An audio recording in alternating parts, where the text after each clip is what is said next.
నమస్తే welcome to Bharat today Telugu news.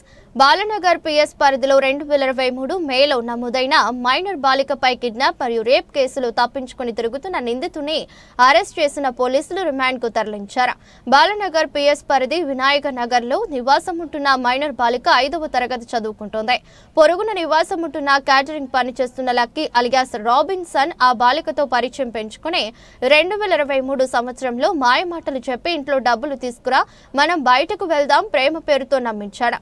అతని మాటలు నమ్మిన బాలిక ఇంట్లో ఎవరూ లేని సమయంలో స్కూల్ బ్యాగ్ లో బట్టలు సర్దుకుని ఇంట్లో ఉన్న 30,000 రూపాయలు తీసుకుని రావడంతో రాబిన్సన్ ఆ బాలికను సికింద్రాబాద్ రైల్వే స్టేషన్ నుండి వైజాగ్ తీసుకెళ్లి అత్యాచారం చేసి 2 రోజుల తర్వాత నగరానికి తీసుకువచ్చి వదిలిన రాబిన్సన్ పారిపోయాడు.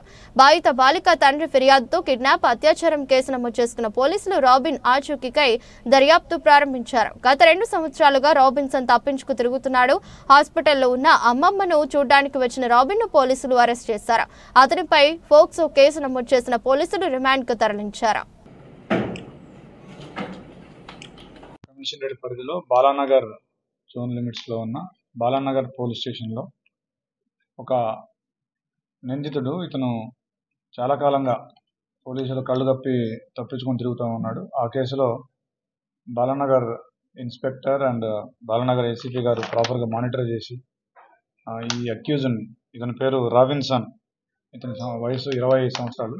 ఇతను చేసిన నేరం ఏంటంటే ఒక మైనర్ అమ్మాయిని మాయమాటలు చెప్పి ఆ అమ్మాయిని కిడ్నాప్ చేసుకొని తీసుకెళ్ళి వైజాగ్ లో ఉంచి అక్కడ అమ్మాయిపై అఘాయిత్యానికి పాల్పడ్డాడు, లైంగిక అత్యాచారానికి పాల్పడ్డాడు. తర్వాత ఒరిస్సా కూడా తీసుకెళ్ళినాడు. తర్వాత వాళ్ళ తల్లిదండ్రులు ఇక్కడ మిస్సింగ్ కేసు పెట్టినారు, కిడ్నాప్ కేసు పెట్టినారని తెలుసుకొని మళ్ళీ ఆ అమ్మాయిని తీసుకొచ్చి హైదరాబాద్లో వదిలేసి మళ్ళీ పారిపోయినాడు.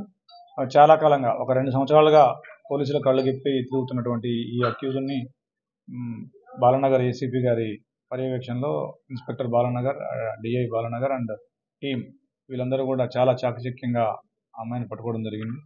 దీంట్లో పిఎస్ఐ కూడా చాలా యాక్టివ్గా వర్క్ చేసినాడు. So I appreciate him. So ఇప్పుడు ఈ నిందితుడిని మనం రిమాండ్కి పంపిస్తూ ఉన్నాను.